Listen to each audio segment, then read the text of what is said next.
I bought a lottery ticket with my last $2 standing in line at a store. I forgot about it. But a week later, the bank called. "Ma'am, you won the jackpot, $73 million. When I checked the numbers. Good day, dear listeners. It's Diana again. I'm glad you're here with me. Please subscribe to my channel and like this video. And also, let me know in the comments which city you're listening from. That way I can see how far my story has traveled. I never thought a $2 bill could change everything. But looking back now, I realize it wasn't the ticket that changed my life. It was what I did with what came after. My name is Sandra Mitchell. I was 38 years old working the early morning register at Hendrick's Family Grocery on Route 7 in Dayton, Ohio, 6 days a week, 6 a.m. to 2 p.m. My feet hurt by 9. My back hurt by 11. By 2, I was just a woman standing inside a body that had forgotten what it felt like to rest. Derek and I had been married for 11 years. We lived in a beige house on Clover Street, the kind of house that looks fine from the outside but feels hollow the moment you step through the door. We didn't fight. That was the thing people never understood. We didn't fight because we had stopped speaking enough to disagree. He came home, heated up whatever I'd left in the microwave, watched television in the bedroom, and fell asleep with the light on. I sat at the kitchen table with a cup of chamomile tea I never finished, and I listened to the clock on the wall tick, and I told myself, this is just a phase. This is what long marriages feel like. This is normal. I told myself that a lot. We didn't have children. That had been a quiet grief between us for years, something we'd tried for, then stopped trying for, then stopped talking about. What replaced it wasn't bitterness exactly. It was distance. A slowly widening space between two people who had once held hands at a movie theater and thought they were building something real. I had a best friend, Patrice Johnson, who worked the deli counter at the same store. She was loud and funny and deeply practical. She saw everything before I did. She always did. It was Patrice who first said something, one Tuesday afternoon in late October when we were eating lunch in the break room. She set down her sandwich and looked at me in that careful way she had, the way she looked when she was deciding whether to say the hard thing or the easy thing. "Sandra," she said, "has Derek been working late a lot?" I told her yes. He'd said it was a project, something with a contractor. He was in construction management. Overtime wasn't unusual. Patrice nodded slowly. She didn't push, but she also didn't look away. I drove home that evening and I paid attention in a way I hadn't in months. The spare bathroom smelled faintly of a soap we didn't own. Not strongly, just a whisper of something floral and unfamiliar. I stood in the doorway of that bathroom for a long time. Then I told myself I was being paranoid and went to make dinner. But the seed had been planted. And seeds, once planted, have their own momentum. Over the following 2 weeks, I began to notice the accumulation of small wrongnesses. Derek's phone, which used to sit on the kitchen counter while he showered, now traveled into the bathroom with him. He'd started deleting his text message threads. I noticed this by accident one evening when he set the phone face up beside his keys, and I saw the notification screen was blank. Not one message. Not even from his mother, who texted him every single day without exception. He'd been clearing everything. He smelled different. Not like cologne. Derek had never been a cologne man. But there was something. A cleanness to him that felt performed rather than natural. Like someone who had showered somewhere else and was covering their tracks. I said nothing. I had no proof. And part of me, the part that had spent 11 years learning to smooth things over and keep the peace, told me I might be wrong, that I was tired, that I was projecting my loneliness onto an innocent man. That part of me was a liar. It was the second Friday of November. I had worked a full shift, 8 hours on my feet during a pre-Thanksgiving rush that left me hollow-eyed and aching. I had $23 in my wallet. Gas was low. I needed to stop at the pump, and then I needed to buy milk and bread because we were out. And after that, I would have almost nothing left until my direct deposit cleared on Monday. I stood in line at the register, the customer register, not mine, behind a man buying scratch tickets and a woman with a cart full of frozen dinners. The lottery display was right there beside the counter, a bright yellow sign, Ohio Jackpot, $73 million. I don't know what made me do it. I wasn't a lottery person. I'd bought maybe 3 tickets in my entire life, but something about standing there, tired and visible with $23 to my name and a marriage that felt like an empty room, made me reach out and take a ticket from the display. I paid for the milk. I paid for the bread. I paid for the ticket. I drove home with $1.47 in my wallet. And then I tucked the ticket into the back pocket of my coat, the old green wool one I only wore when the temperature dropped below freezing, and I completely forgot about it. That coat went on a hook by the back door, and there it stayed. The proof came on a Sunday. Derek had gone to help his buddy Marcus with something. That was what he said. Something, which should have been my first warning because Derek usually described his plans in specifics. He said he'd be back by 4. He left at noon. By 3:30, I was doing laundry. His laundry. Because I still did his laundry, because that was the kind of wife I had spent 11 years becoming. And I found a receipt in the front pocket of his jeans. It was from a restaurant called Luca's Bistro on the east side of Dayton. I knew Luca's. It was a date place. Candlelight, cloth napkins, the kind of food you photographed before you ate. Derek and I had gone there exactly once for our 5th anniversary. The receipt was dated the previous Thursday, the night he'd told me he was working late. 2 entrees, 1 bottle of Malbec. A shared dessert. Total, $127.40. I sat on the edge of the bathtub and held that receipt and felt something very strange happen inside me. It wasn't the explosion I might have expected. It wasn't screaming or throwing things. It was something quieter and far more dangerous. Clarity. Everything I had been telling myself, this is a phase, this is normal. You're imagining things, collapsed all at once, like a building whose foundation had finally given way.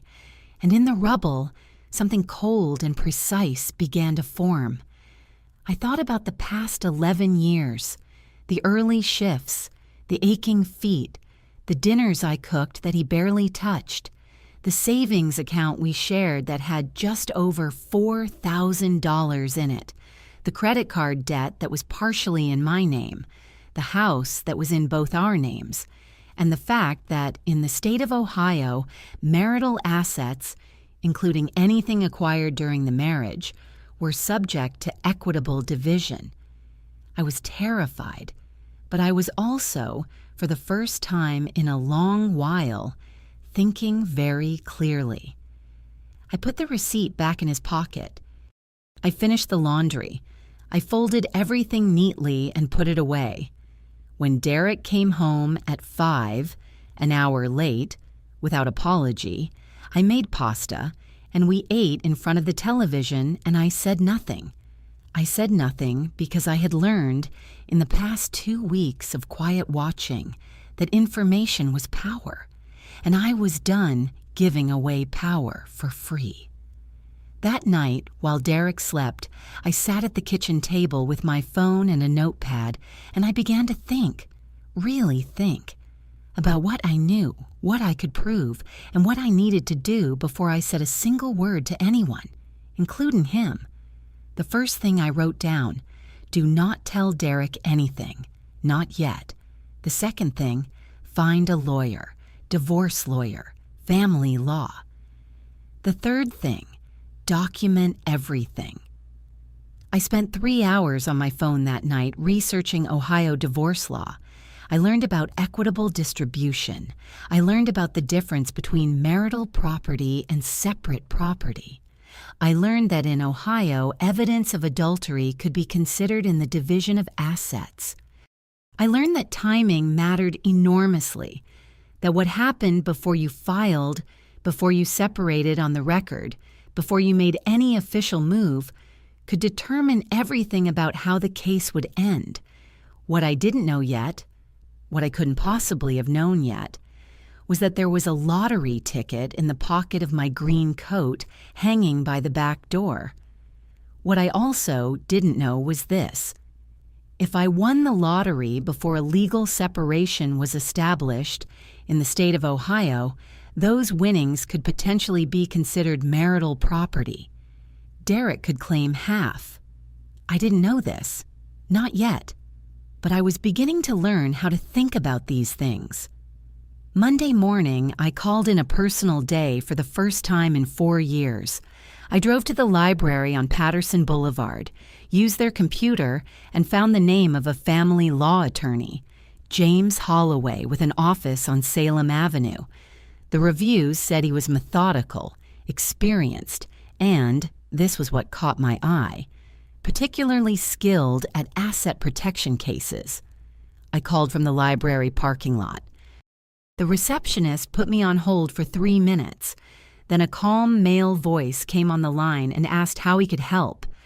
"I think I need to start a divorce proceeding," I said, "but I need to do it carefully and quietly." "That's what we're here for," he said. "Can you come in Wednesday?" "Yes," I said. "I can." I drove home and I felt, for the first time in a long time, like I was moving in a direction I had chosen. That evening, Derek's mother called the house phone.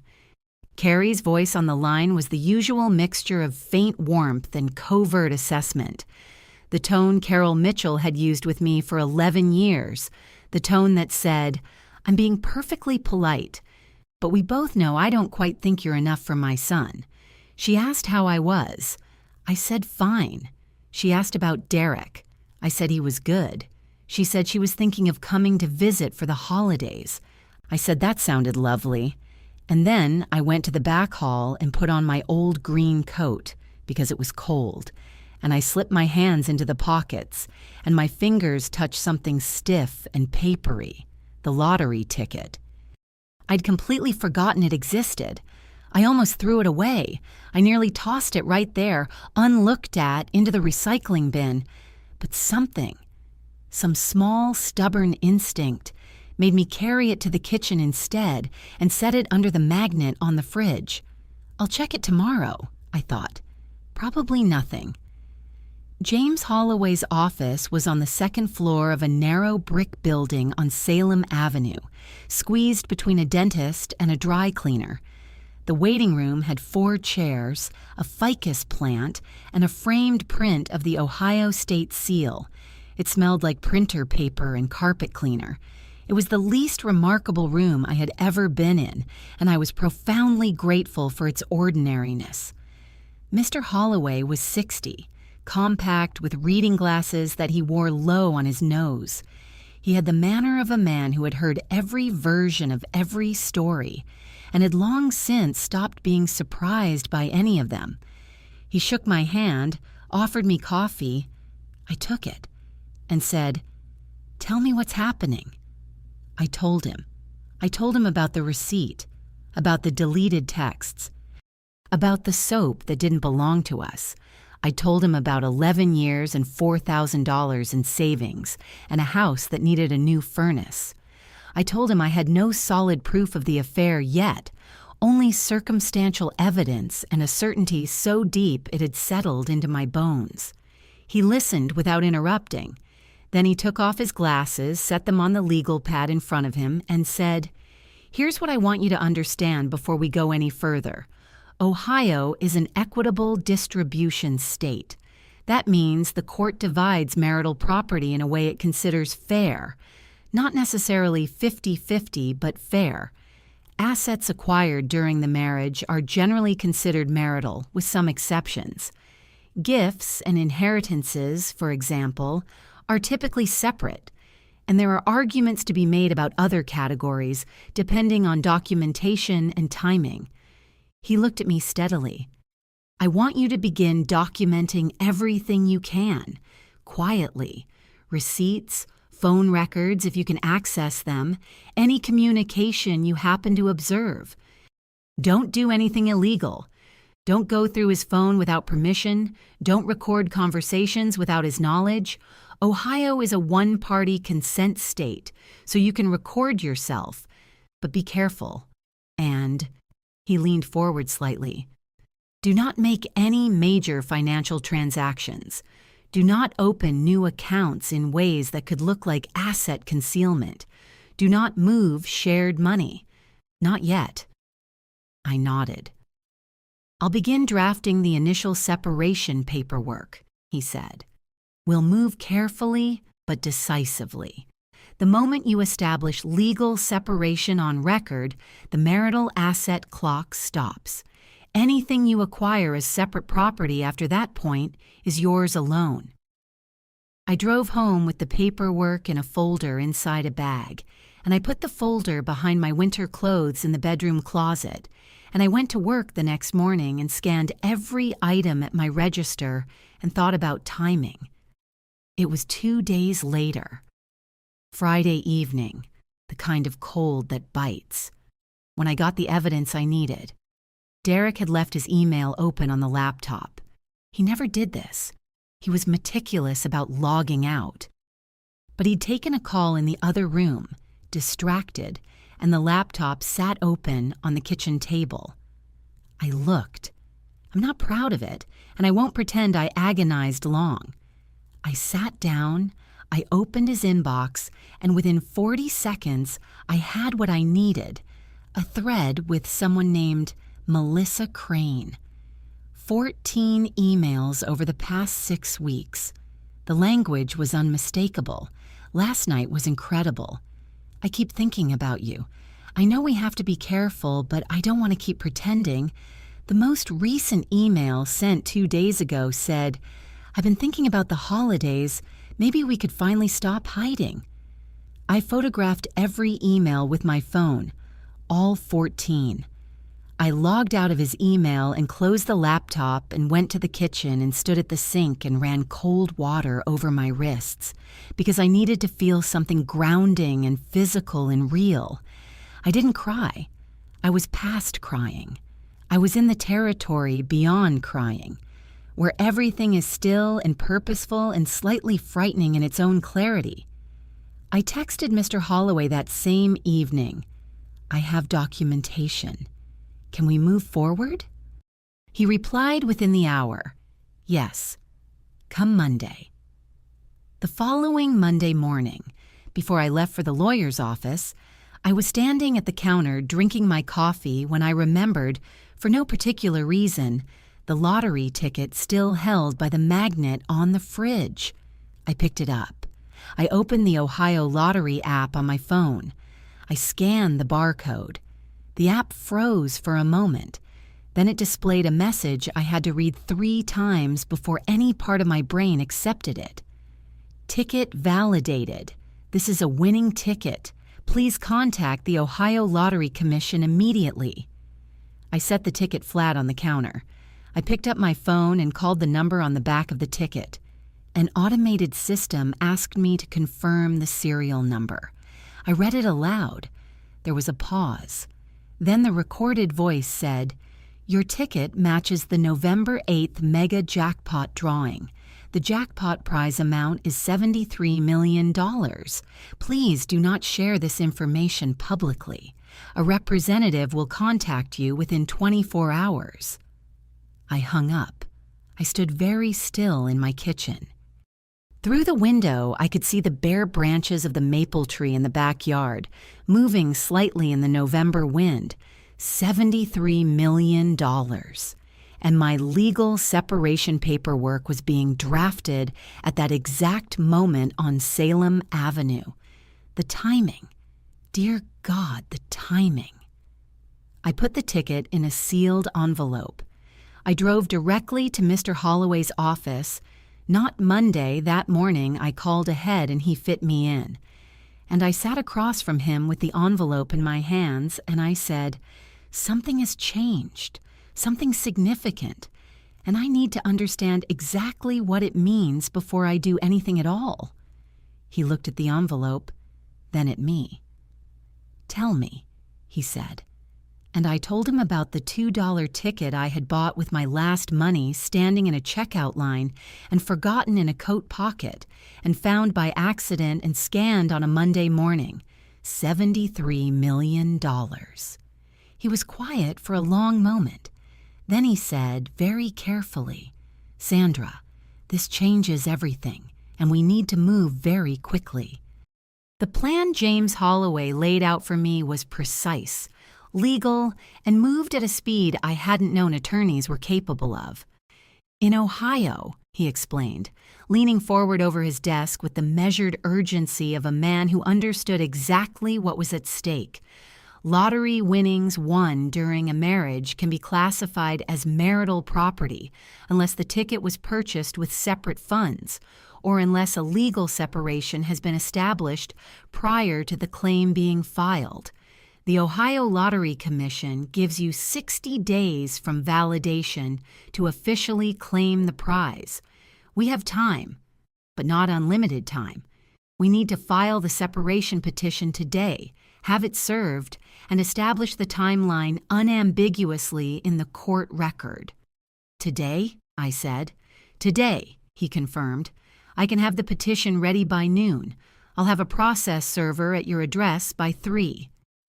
I thought about Derek coming home at 5:30 to find papers waiting for him. I thought about the expression on his face. I said, "Do it." I spent the morning in James's office reviewing documents, signing forms, providing dates and details and account numbers. He had a paralegal pull our joint financial records. I had brought copies and began building the case that the lottery ticket had been purchased with my personal wages, cash from my own earnings, during a marriage that was already functionally and demonstrably broken. The emails to Melissa Crane were entered into the file. At 11:47 that morning, I received a call from a representative of the Ohio Lottery Commission. I stepped into the hallway of James's building to take it. A woman named Claire confirmed the prize amount, walked me through the collection process, and strongly advised that I retain legal and financial counsel before making any public announcement. She also told me, and this part was critical, that Ohio allowed lottery winners to remain anonymous when claiming through a trust. A trust. I made a note. By noon, the petition was filed. By 3:15, according to the process server's confirmation text, Derek Mitchell had been served divorce papers at our home on Clover Street. My phone began ringing at 3:22. I didn't answer. I watched his name flash on the screen. Derek. And I watched it stop. Then it started again. And stopped. And then a text. "What is this? Call me right now." Then another. "Sandra. I'm serious, call me." Then, and this one I had expected, though not quite so quickly, my mother-in-law's number appeared. Carol Mitchell. I didn't answer that one either. I drove home at 5. Derek was sitting at the kitchen table with the divorce papers in front of him and a look on his face I had never seen before. Genuine, unguarded fear. Not anger, fear. The fear of a man who has been caught and knows it and is calculating his losses in real time. "You want to explain this?" he said. "I think the document is fairly self-explanatory," I said. I poured myself a glass of water and sat down across from him. "Sandra, I know about Melissa," I said. The silence was complete. I watched the calculation move across his face. Deny, deflect, explain, and then collapse. He looked at the table. I was going to. Tell me? Leave? Fix it? I heard my own voice come out even and distant, like someone speaking from the far end of a very long room. "It doesn't matter now, Derek. It's done." He looked up then, and something shifted in his expression, something sharper. "This is insane," he said. "After 11 years?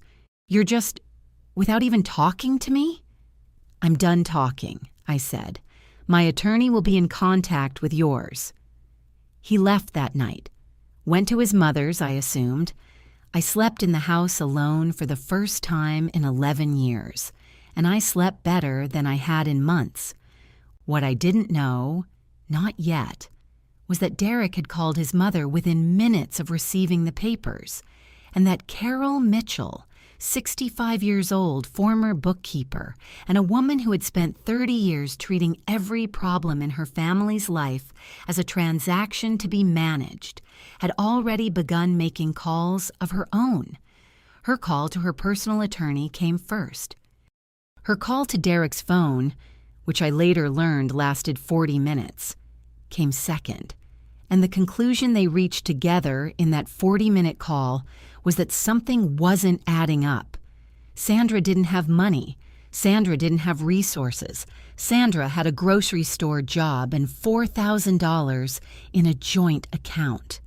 Why then had she suddenly and decisively filed for divorce with what appeared to be a professionally competent attorney? There had to be something else. Carol was certain of it. She found out about the lottery winnings 6 days later. I was never entirely sure how. My best guess, later confirmed through legal proceedings, was that a distant acquaintance who worked at the Lottery Commission had seen my name, required to appear briefly in internal records even for anonymous claims, and recognized it, and said something to someone who said something to someone else. Small cities have long ears. Derek called me from his mother's house the evening of the 6th day. His voice had changed. The fear was gone. Something harder had replaced it. "Sandra," he said, "we need to talk about the lottery ticket." I said, "My attorney will be in touch." "You don't have to do this the hard way," he said. And then, "We were married when you bought that ticket. You know what that means." "Good night, Derek," I said, and ended the call. 2 days after that, Carol Mitchell arrived at my door unannounced. She stood on the front step in a camel coat with her reading glasses pushed up onto her head, and she said, in the voice of a woman who has always believed that directness is a form of power, "Sandra, let's be adults about this." I stood in the doorway and did not invite her in. "You think you can cut my son out," she said. "You think you can file papers and hide behind a lawyer and keep all of this for yourself. I want you to understand something. We will fight you. We will tie this up in court for years. Derek has rights. You were married when—" "Carol," I said. My voice was calm. I surprised even myself. "This conversation needs to go through our attorneys. Please don't come to my home again without an appointment." I closed the door. I stood in the hallway with my back against the wood and my heart hammering against my ribs, and I breathed in, out, in, out. Then I went to the kitchen and made tea and sat with Patrice, who had come over that evening because I had asked her to, because I had known in some animal way that I would need someone there. And I told her everything, and she held both my hands across the kitchen table and said, "Sandra, you've got this." I took 4 days after that. I took personal days from work. I turned my phone on only twice each day at scheduled times to check James's emails. I slept. I took walks around the park on Midland Avenue in the early gray mornings, breathing cold air, watching squirrels. I did not speak to Derek or Carol. I let the legal machinery run because that was what it was built to do, and I gathered myself for what I knew was coming. The first offer came through Derek's attorney on a Tuesday, 9 days after the separation was filed. James summarized it for me over the phone in his measured, unhurried way. Derek was willing to forego a contested divorce. He was willing to drop any counterclaims. He was even generously willing to acknowledge certain marital difficulties, a phrase that made me press my lips together, in exchange for a negotiated settlement. The proposed settlement was structured as a lump sum payment of $12 million from the lottery winnings, to be paid to Derek Mitchell upon final dissolution of the marriage. No further claims. Clean break. $12 million. 17% of the total prize. I sat with it. I want to be honest about that. I sat with it for longer than I'd expected. Not because I was tempted exactly, but because $12 million is not a small number to wave away, and there was a voice somewhere deep in my chest that said, "Take it, finish it, be done." 11 years of peacemaking had given that voice a lot of practice, but James had been very clear about the legal picture. The separation had been filed the same morning I validated the ticket at his office. The ticket had been purchased with my individual earnings, cash I had physically taken from my own wallet, money I had earned scanning groceries at Hendrick's Family Market for 8 hours a day, 6 days a week. We had built a solid timeline and a solid paper trail. The adultery documentation supported an argument of marital breakdown predating the winnings. We had grounds to argue persuasively that the lottery winnings were my separate property. We had not yet received a ruling. We were nowhere near that point. But James believed our position was strong. This offer, he told me, is their real ceiling. They're offering $12 million because they know a contested case could result in them getting far less or nothing. The offer itself tells you how worried they are. I said, "Tell them no." "Noted," said James, with what I thought might have been the ghost of a smile. 2 days later, the second approach came, not through attorneys this time, through Patrice. Derek had texted Patrice, and I want you to understand that this told me everything I needed to know about how far they were willing to go. He texted my best friend. He said he just wanted her to know that Sandra was making a mistake, that he was willing to talk, that things could be resolved without anyone getting hurt. He asked if she could put in a word. Patrice forwarded the text to me with a single message attached. He really texted me. This man. What do you want me to say back? I thought about it for less than 30 seconds. Nothing, I replied. Don't respond. She sent back a thumbs-up emoji and, as far as I knew, never replied to him. That same week, Carol made one more move. She sent me a card in the mail, a physical card, cream-colored with a floral border, handwritten in Carol's precise, slanted cursive. It said, "Sandra, I know things have been difficult. I want you to know that as far as I'm concerned, you will always be family. I hope we can find a way through this that reflects the years we've shared. Derek loves you. He made a mistake. But surely there's a way to handle this that doesn't require lawyers and courts. Please call me. Warmly, Carol." I read it twice. I noticed the language, the years we've shared, as if the years belong to all of us equally, as if my years of early mornings and her son's evenings with someone named Melissa were equivalent weights on the same scale. I noticed that the card said nothing direct about the money. It was designed to make me feel guilty, nostalgic, unchristian. It was designed to make me pick up the phone and say, "You're right, Carol, let's talk." And then they would have me in a conversation without my attorney present. I put the card in a folder. James could have it for the file. What was helping me stay steady wasn't stubbornness or cold strategy alone. It was people. Patrice. First and always. She came over every few evenings. She brought food, real food, not delivery, things she'd cooked herself. She sat across from me and she didn't let me spiral. She was funny and she was real, and she said things like, "Sandra, you bought a $2 ticket with your last money on your feet after an 8-hour shift. If anyone deserves $73 million, I'm sorry, it's you." She made me laugh, which I hadn't expected to be able to do.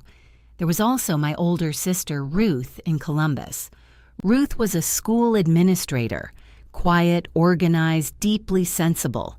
I called her the week after the separation was filed and told her everything. She drove to Dayton on a Saturday and sat with me for 5 hours. She helped me organize my documents. She helped me think through the financial planning questions I would eventually need to address. She said, "You have every right to every dollar of this. Don't let anyone make you feel otherwise." And then, practically, "Have you thought about a financial advisor? Not just a lawyer, but someone who handles post-lottery finances?" I hadn't yet. I started thinking about it. I also found, unexpectedly, a quiet kind of support in my own routine. I kept going to work. James advised me that maintaining my normal patterns was wise, legally in terms of documentation, but also because suddenly quitting my job before the divorce was finalized could complicate certain financial narratives. So I got up each morning and drove to Hendricks Market and stood at my register and scanned items and said good morning and have a nice day and meant it more than I usually did, because I knew, in a way I hadn't known anything in years, that this chapter of my life was finite, that I was serving out its last weeks, that something else, something completely unrecognizable, was waiting on the other side. I kept the ticket in a fireproof lockbox that I bought at a hardware store and stored in the trunk of my car. I did not tell anyone at work. I did not tell anyone at my church. I told James, Patrice, and Ruth, 3 people. That was the full circle of my known world during those weeks, and inside that circle I was, somehow, held. Derek and Carol were out there watching. I could feel it in the way you can feel weather changing, a pressure difference, a shift in the quality of the air. They were waiting for me to slip, to get emotional, to get proud, to say something careless. I gave them nothing to work with. I went to work. I came home. I ate dinner. I watered the small plant on the kitchen windowsill that I'd had for 4 years and kept alive through sheer stubbornness. I slept 7 hours a night. I was the calmest I had ever been in my adult life. And I waited. They came on a Sunday. I saw Derek's car pull up in front of the house at 2 in the afternoon, and Carol's white Buick directly behind it. I stood at the kitchen window and watched them both get out, and I felt something tighten in my chest. Not quite fear, more like the sensation of watching a weather system arrive on the horizon and knowing you'd better check that all the windows are locked. They knocked. I had 30 seconds of absolute clarity in which I made a deliberate decision. I would answer the door. I would hear whatever they had to say. I would not let them in. And I would record the conversation on my phone because Ohio's one-party consent law meant I could do this legally, and James had explicitly told me to if the opportunity arose. I pressed record. I put the phone in my cardigan pocket. I opened the door. Derek stood slightly ahead of Carol. He was wearing the blue jacket he'd owned for years, the practical, ordinary Derek jacket. Not the version of himself I imagined he deployed for Melissa Crane. He looked tired. He looked like a man who had spent the past week sleeping on his mother's guest room bed and wasn't at peace with any of it. Good. Carol stood just behind his right shoulder in her camel coat, hands folded in front of her, the picture of composed maternal concern. "Sandra," Derek said, "we just want to talk, that's all. No lawyers, just us." "Okay," I said. I stayed in the doorway. I did not move aside to let them in. A flicker of something moved across Carol's face. Adjustment. Recalibration. but she smoothed it immediately into warmth. "Sandra, sweetheart," she said, "we've been worried about you. This whole situation has gotten so complicated, and that's nobody's fault. These things happen in marriages. They do. What matters is how we respond, as a family." As a family. I heard the word and noted what it was designed to do, to activate 11 years of loyalty, of Christmas dinners, of the 1,000 small moments in which I had tried to belong to these people, to make me feel that opposing them was a betrayal of something real and shared. "We're not a family right now," I said evenly. "We're parties in a legal proceeding. Anything substantive needs to go through our attorneys." Carol's warmth didn't break. It was very professional, that warmth. "We understand you're upset," she said. "Derek made a mistake. He knows that. But Sandra, you're talking about throwing away 11 years, a marriage, a life you built together. And for what? To fight over money in a courtroom? Is that really who you want to be? Is that really who you want to be?" There it was. The oldest manipulation in the vocabulary of women who want other women to make themselves smaller. Not an argument. A character question. A suggestion that wanting what is rightfully yours makes you an ugly person. I breathed. "I think," Derek said, and now his voice shifted slightly, moved from please to pressure, "that you're making a decision you might regret. The ticket came from a marriage. The money came from a marriage. That means something, legally. And you know it.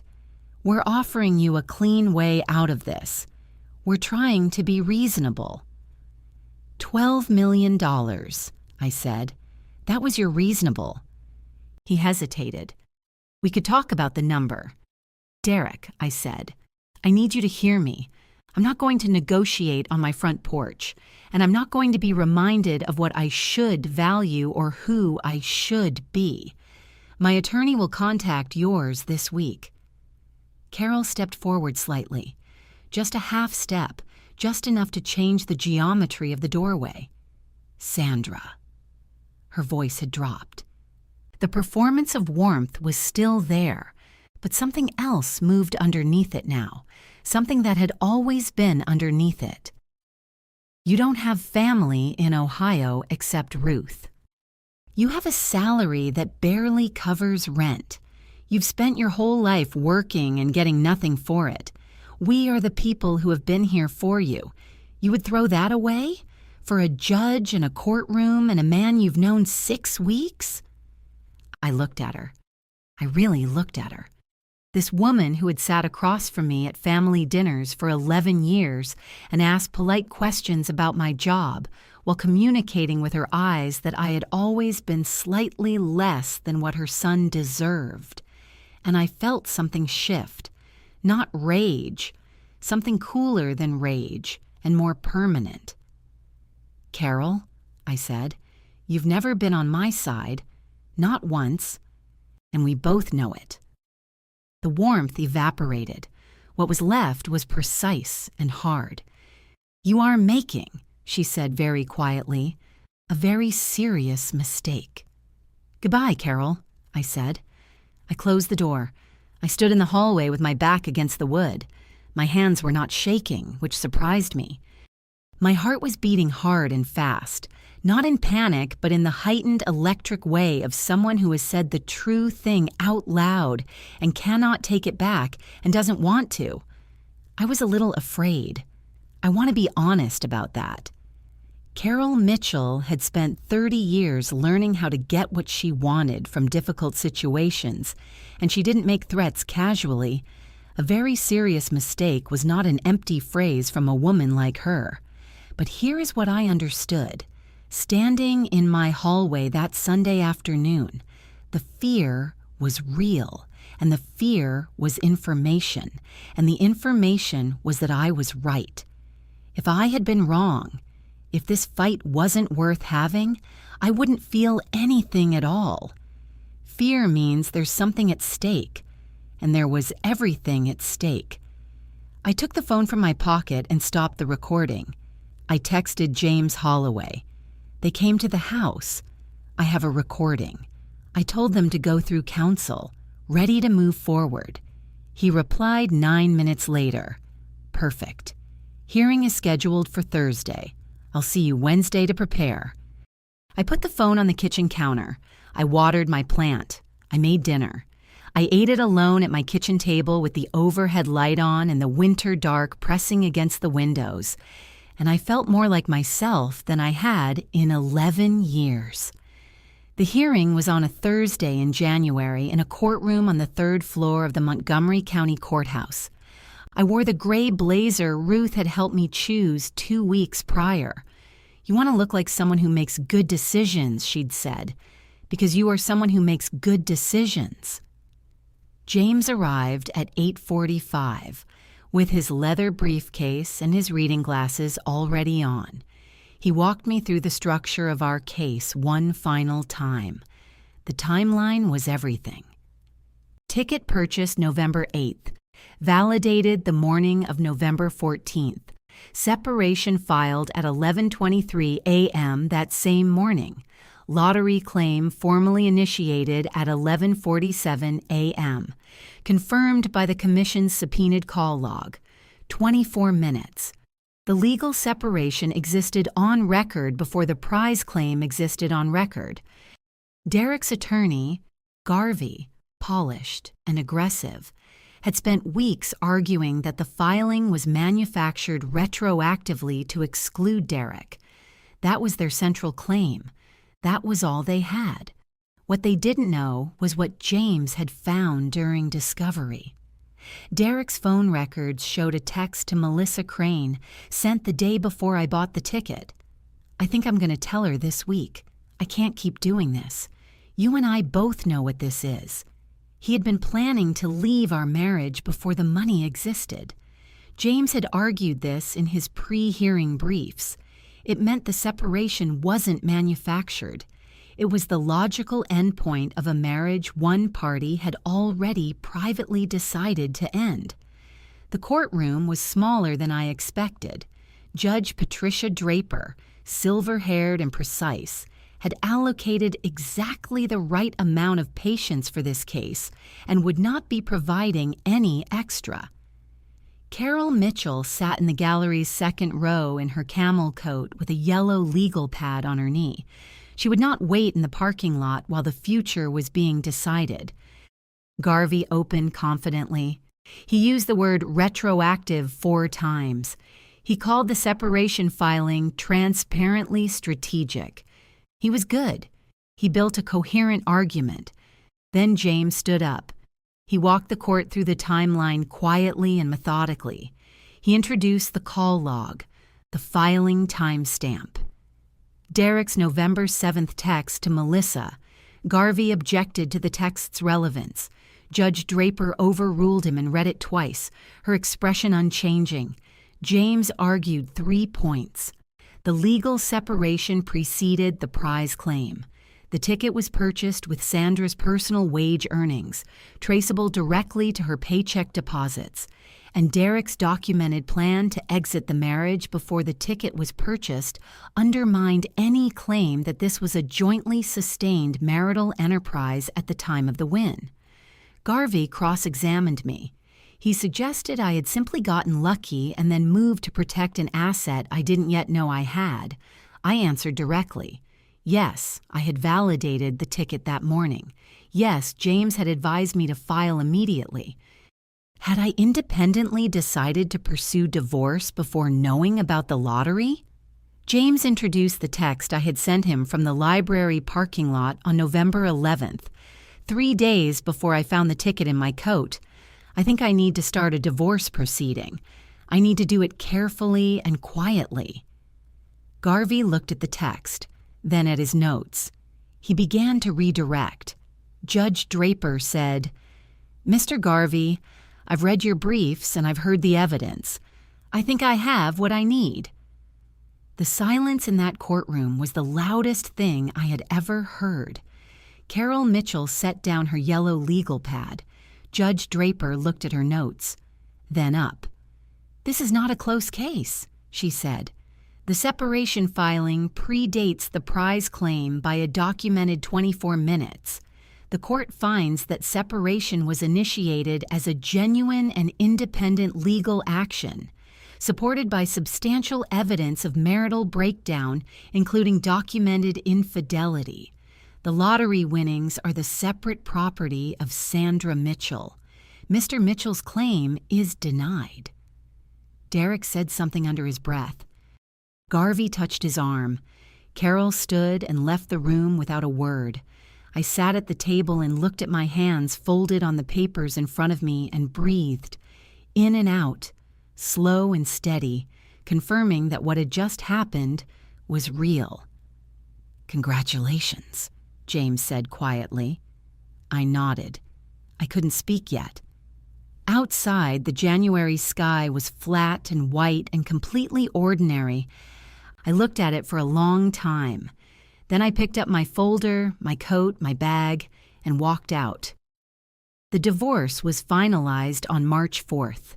Derek Mitchell received his court-determined share of the marital estate, his personal property, his vehicle, and $2,200 representing his proportional share of the joint savings account after legal fees. He received nothing from the lottery winnings, not $12 million, not $1. Garvey had examined the appeal options and communicated to James, through the oblique language attorneys use for such things, that they would not be pursuing further litigation. They had exhausted their argument and they knew it. Derek signed the papers on March 3rd. I signed them the following morning. James shook my hand. I sat in my car in the courthouse parking lot and called Patrice. "It's done," I said. She screamed so loudly I had to hold the phone away from my ear. From there, I went directly to the Ohio Lottery Commission's claims office. Ellen Torres, the financial planner Ruth had found, met me in the lobby with a folder and a calm expression. We'd spent weeks preparing for this. The prize was claimed through the Sandra Mitchell Revocable Trust, which meant my name appeared in no public record as the winner. The trust claimed the prize. Sandra Mitchell, cashier on Route 7, remained invisible. After taxes, federal and Ohio state, the lump sum netted approximately $28 million. It was deposited into the trust account on March 19th. I drove home alone. I stopped at Hendrick's Family Grocery, not to work, I'd already given my notice, but to buy flowers. The woman at my old register looked up and smiled. "Hey, Sandra, thought you left." "I did," I said, "just stopping in." I bought yellow tulips for $6.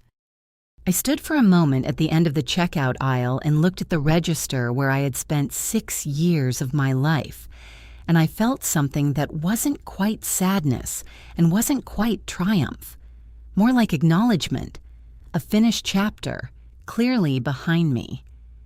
I drove to Patrice's apartment. She opened the door before I could knock.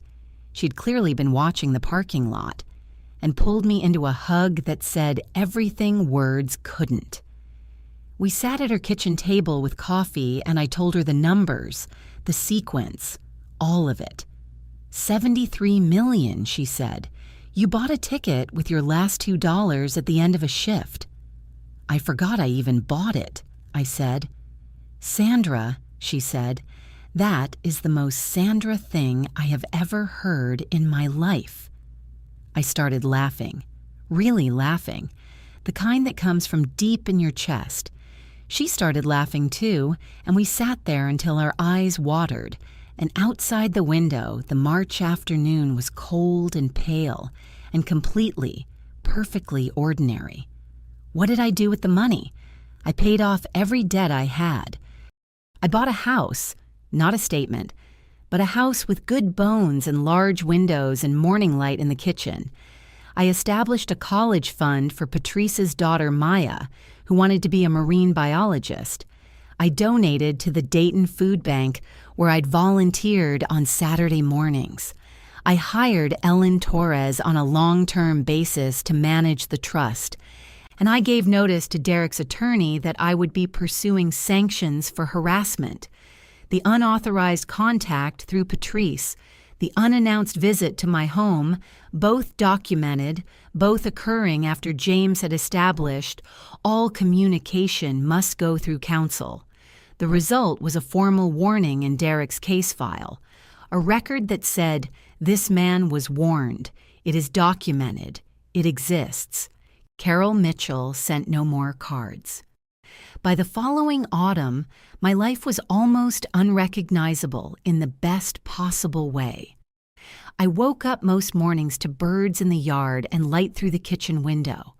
I had planted a garden, herbs and sunflowers, which I'd always wanted and never had space for. I cooked real meals. I slept 8 hours. I walked in the evenings and thought about nothing in particular, which was a luxury I hadn't understood, was a luxury until I finally had it. Ruth lived 12 minutes away. Thursday dinners, without fail. Patrice drove up from Dayton twice a month. Maya, her daughter, had started a marine biology program at the Columbus Zoo through a scholarship I'd quietly arranged. When Patrice found out, she called me half crying.